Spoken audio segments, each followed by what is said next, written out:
How are you getting on today, folks? How are you all doing? Welcome back to another video from Courtney Brothers. Today's video, I'm going to be going through a few bits of maintenance, kind of important jobs to do with the baler after it has a bit of work done. So first things first, I want to bring it outside of the plastic here. Anyone that's using baler wrap will know where that came from. Came from around one of the rollers. Very odd time, the plastic will go around the roller instead of going around the bale. And actually did throw out a loose bale. I wasn't watching on the camera. Threw a loose bale yesterday and just had to re-bale it up again. Doesn't happen very often. Depends on the plastic you use and everything.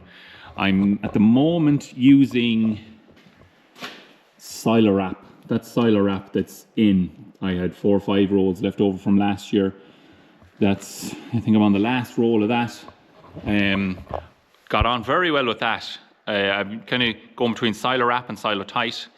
And I just seemingly the last time I was using Siler tight seemed to go around the rollers quite a bit.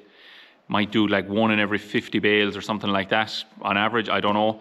But I'd say that there now on average, I'd say last year and even the beginning of this year now, I'd say 1 in every 200 bales off the top of my head that'd go around the roller. You'd get away without watching the camera at all nearly. But it does, I'll actually show you here, it does still do at the very odd time. There's different things, look, you'll be learning all the time. Different ways of preventing and all that, but I've that little camera there. I might have shown that in videos from last year, but some new followers on here and that, so I don't mind updating things again. That camera looks in there and it sees the film going down, and when the knife goes across, or when the plastic goes across into the knot like it is there for cutting, it you can see then if the bar wrap's on the bale. So you have that couple of seconds to hit the cancel button on the clock, the red button. It just stops all the power, basically stops it throwing out a loose bale. So yeah, just I think really and truly there is a better place to put that camera. I can put it down in here and it gives you a way better view of the bale. I must check, or if there's I'm sure there's plenty of lads I know around here with these balers, of course, and that camera is down in here somewhere. But I must put it on a better place because you can see the film going on the bale perfectly before the knife goes off as well. So you know nearly straight away once there's one revolution done that the bar wrap's going on the baler. But look, that is definitely way better than nothing at all. It was a huge advantage to put it on there when I got it. I used to bale one of these balers before and there was no camera in the chamber at all. There was a sensor on them, alright, but it wasn't very helpful or accurate. So yeah, that they're all pluses and bonuses. Film on film is becoming more and more popular.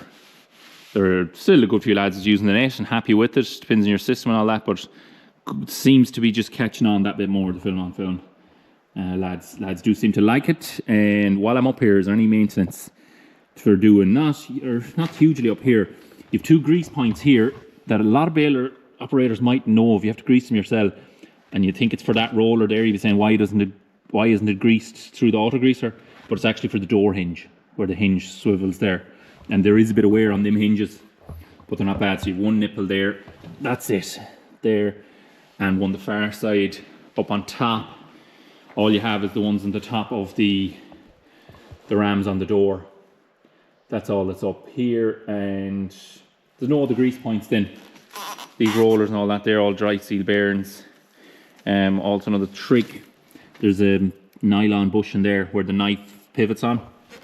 Hard enough to see it there now, we won't see it moving, but there, and that in the hot weather tightens up, and you need to give it a shot of WD-40. I'm not sure if the new balers, if you have to or not.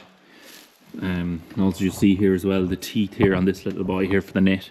That's kind of an it's nearly like a non-return. It stops the net or the plastic from pulling back, John, on a windy day you go along the road, or that stops this pulling back. And when you want to, you just pop that lad up when you want to pull the plastic back out of the net, and it springs down again. But the teeth are getting pretty well et. But I do have a new, actually full new system there for that. I just got it because there's a little clutch bearing there as well, I think. No, the clutch is down there. I don't think there's a clutch in that. No, there is. There is a one-way, kind of like a one-way bearing. Pretty sure. Could be wrong, am I don't know. But anyways, there's that plastic cog needs to be changed. Feck all else up here. Your knife is on this. That's the other bush on this side here. Give that a shot of WD-40 as well at the odd time. If the knife is coming to the top and sits up here on top of this, because when this little motor to activate the knife rolls up, brings that cog up, and if you see it sitting at the top, or the knife really, the pounding gone out of the knife, or the speed gone out of it for chopping the plastic, if it's gone very low or slow or dead, just give them a shot of WD-40.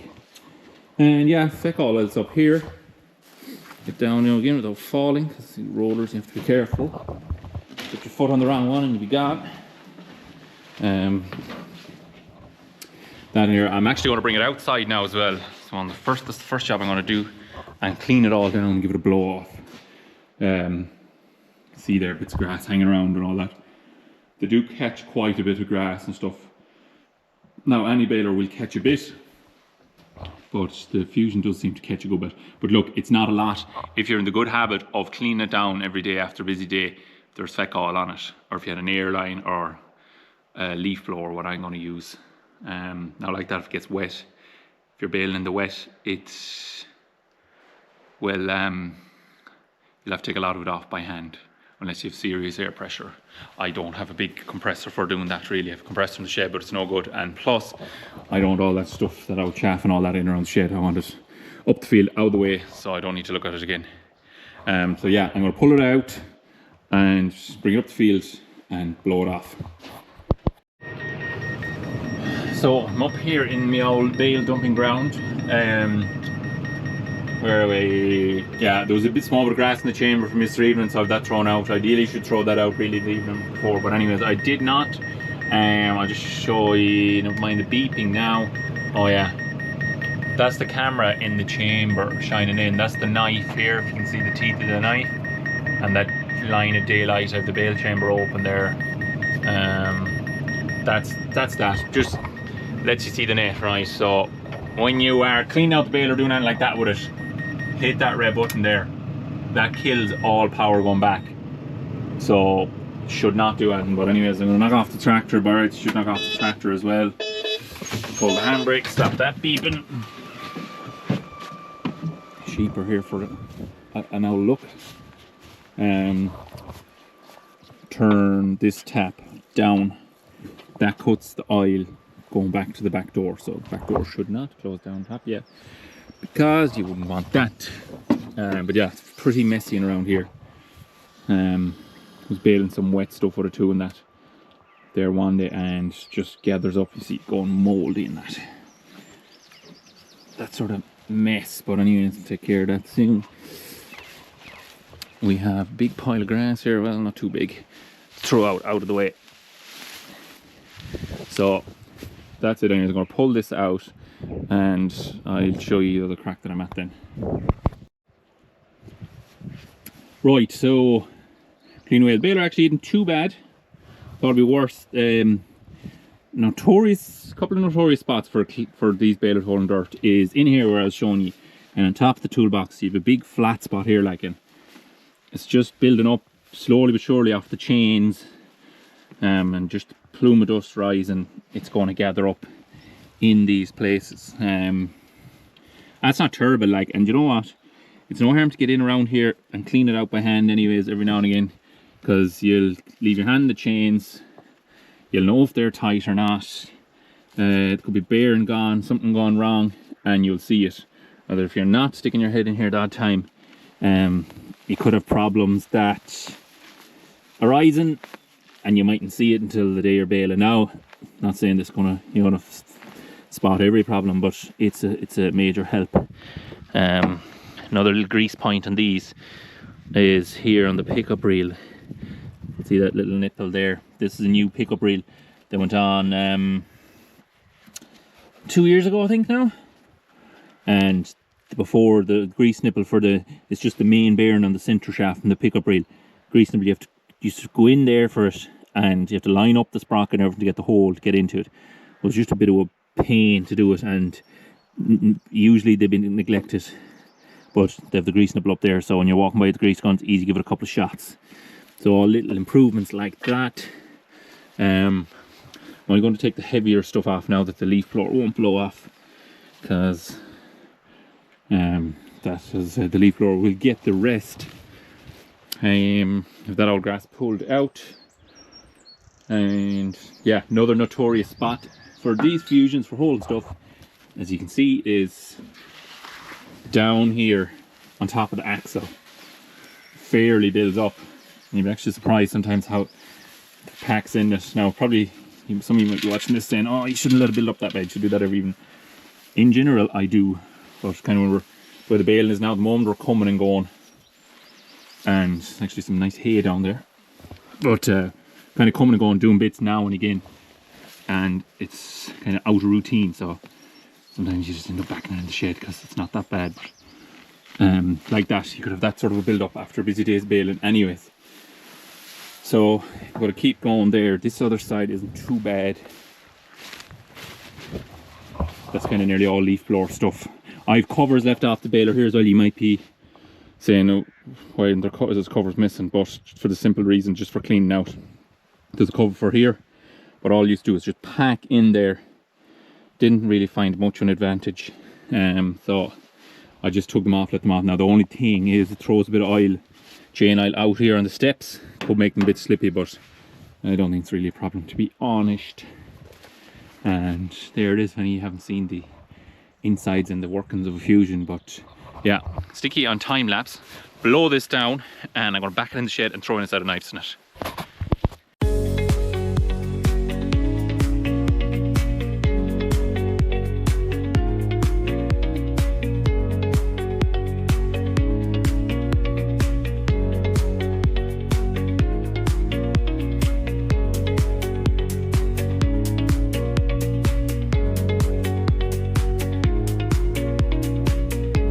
Now we're blowing down back in the shed, blowing down clean, plenty, good enough. No need to go to town on it altogether. Show you a few other spots. Yeah, like you see there now, the axle is well cleaned out. You can see, you've an idea how much stuff was actually on it. Other important grease points that doesn't look great. You see a big rusty grease nipple. He needs grease. I thought I had them grease before I went, but maybe I didn't. But yeah, you've one that side there, and that's on a hinge as well, and one this side hinge. Other pretty important ones, they don't, the auto greaser doesn't get them. So look, you'd want to give them probably want to give the whole baler grease every 500 bales of that. Do I do it every 500 bales? Sometimes I do, sometimes I don't. Depends how busy we are and all that sort of crack. Sometimes it might get slightly neglected, but within reason I do, to be fair, I'll be fairly good. Then you have other bearings, these bearings here, kind of obvious ones. Bearings, 4 of them on the two drums. They'll need, again, pretty much the same as other ones. You have grease nipples here on the wrapper table, both sides, ones underneath on the rams here as well. You've got ones in the cut and ties, I'll show you there. Or the plastic dispensers, should I say. There's no other grease nipples in here that I can think of. There's a little chain there. I drill a hole in it and I throw that shot of oil down it just to keep something on it. Same here. That's just the motor that turns the bale when it's wrapping. So what else have we here as well? Grease nipple there. That's just for open the plastic. It's done every now and again. That one will be clean because it's all caked up there. Just when you have the grease on it, dirt's going to stick to it. You have grease nipple here, there on the cut and ties. Just one there, maybe 2 pumps on them is plenty. Same the far side and on the bottom of the door rams. The rest then, there's nothing too important. There's grease nipples on the brakes as well. On the slack adjusters, the brakes and axles. They don't need to be done that regular. If they're done once or twice in the year, it'd be nearly close enough. You've also grease nipple in here as well. There's a bearing in there on the shaft driving the pickup rail. It's 2. There's actually slip clutch in here as well. You pop off that cover.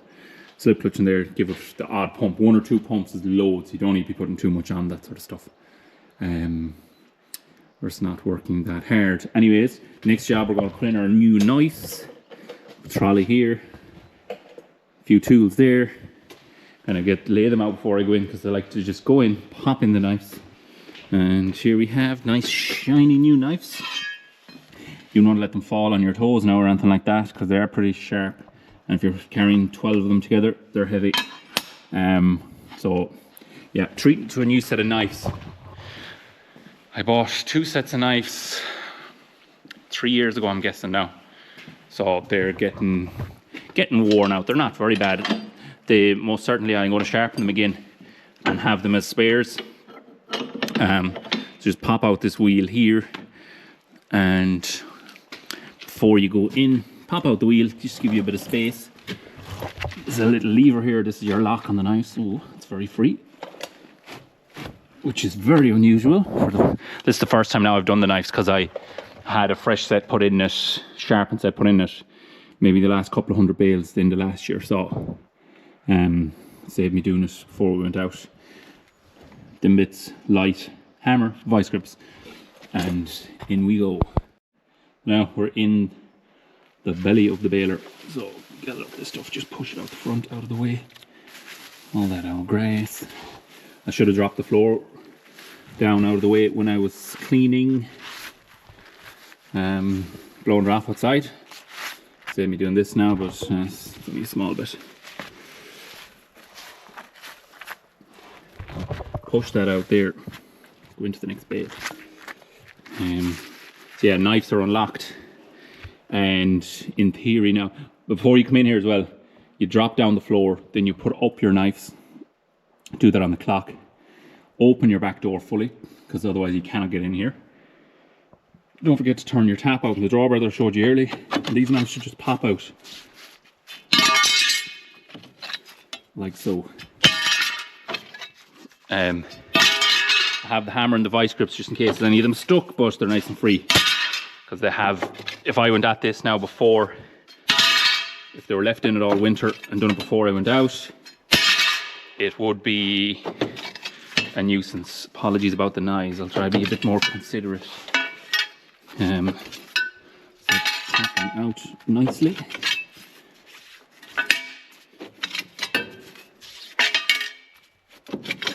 Yeah, all out, nice and handy. No broken knives. You can see there, they're kind of getting wore. See there, that's a mark from a stone, or picked a stone for, or tying off a hay bob or something like that.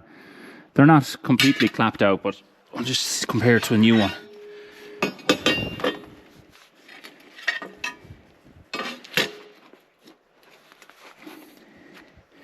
That's like for like, that's how much it wore off it. I'm not sure if you can see here now. Oh yeah, you can. There, they're not very badly worn. Joe, you still have the grass. If this was worn down to here now, you'd have grass going in over the top of the knife that wouldn't be getting chopped. But you can see the side, the slope there, where you sharpen it, is gone a bit small on them compared to the new ones.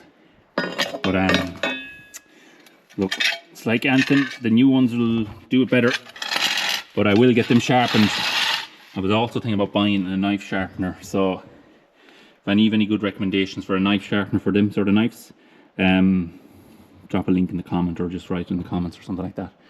It might be helpful. I'm also going to pull off this old chaff here, it's all gathered in around here. There's another cover as well that I've left off in here that's just easier to clean out here. I don't think it doesn't stop the old chaff and all that going in, as far as I know, and it's an awful lot easier to clean it. Just pop all that stuff out of the way. Anyways, I just cleaned up a bit here and we'll pop these in.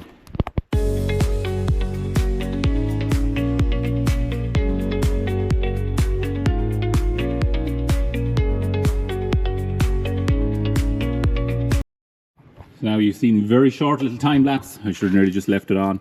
I'm chatting away, but new knives in. Give them, as you've seen there, give them a tap the hammer forward just to lock them in place. A lot easier to turn up the lock. 12 knives I use. This is a 23 knife baler, so I have a half set in, and these little blanks here are where the other knives, you could put the other knives, but 23 knives It's way too short. Like, what are we on there? About, what chop length is that? 4 inches, 3.5 to 4 inches, I would say. Yeah, I'd say around 4 inches. So if you had the other ones in, you'd be down to about 2-inch chop length, which is far too short. There's no need for that whatsoever. If I was buying a baler again, I'd make sure to have selective knives, so you could put in the 2 full sets of knives there, and you could drop your half set down. When they'd get blunt, these boys then pop them in, or drop them down, pop up your new set, and away you go. Or you could have a half set in it if someone didn't want it chopped as much, or if you're on tricky, soft, short grass where the bale was having trouble feeding it, because sometimes these fusions don't like that type of grass. And you put up a half set, which would be, the grass would still chop plenty enough because it'd be short, soft stuff anyways. So it wouldn't need the chopping of the longer stuff.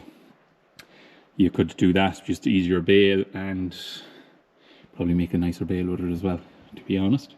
But yeah, that's it. New knives in, and just pop out here. Make sure I don't forget to lock them up.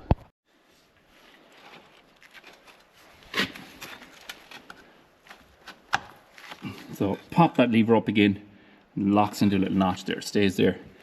Because if you don't do that, the first bale I'll make, the next outing, will have 12 probably bent fusion knives in through the middle of it, so we don't want that.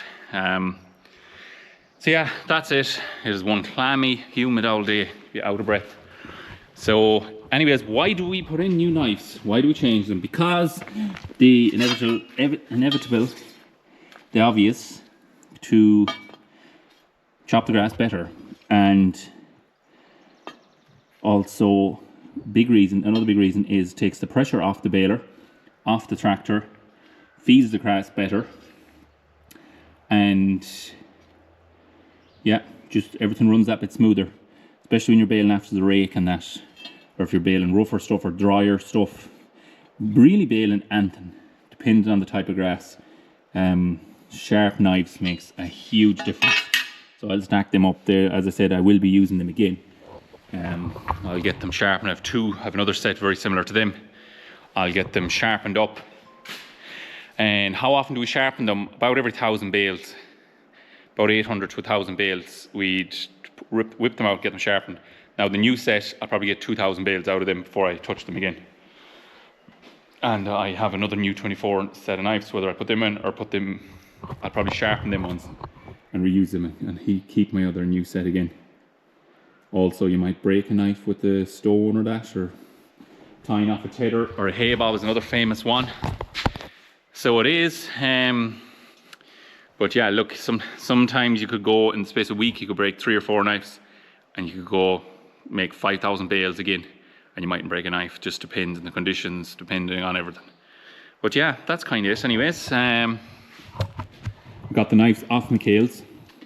They're the genuine McHale knives, whatever. I don't know if other crowds do them or not, to be honest, but every baler usually kind of has its own unique design of a knife. So welder, we'll say off a welder baler now, probably would not fit that. And also, yeah, better take this down out of here. Or this will also be in the next bale I make. Little Husqvarna leaf blower, got it in AB tires last year. It's a 125B, very handy tool. Now you might have been watching me there blowing it down and say, oh, airline be way better, would be, but the beauty about that is I can pull it into a field. You know, if I was working now baling hay or straw, give it a blow down, throw that in the Jeep or have it in the tractor with me or something like that. Give it a blow down wherever I want, and I don't have all that stuff around the yard and built up. So yeah, that's kind of it's not mid-season, but during the season, bit of a maintenance for the baler, generally kind of going through. I'm having bits of trouble with the wrapper ring as well.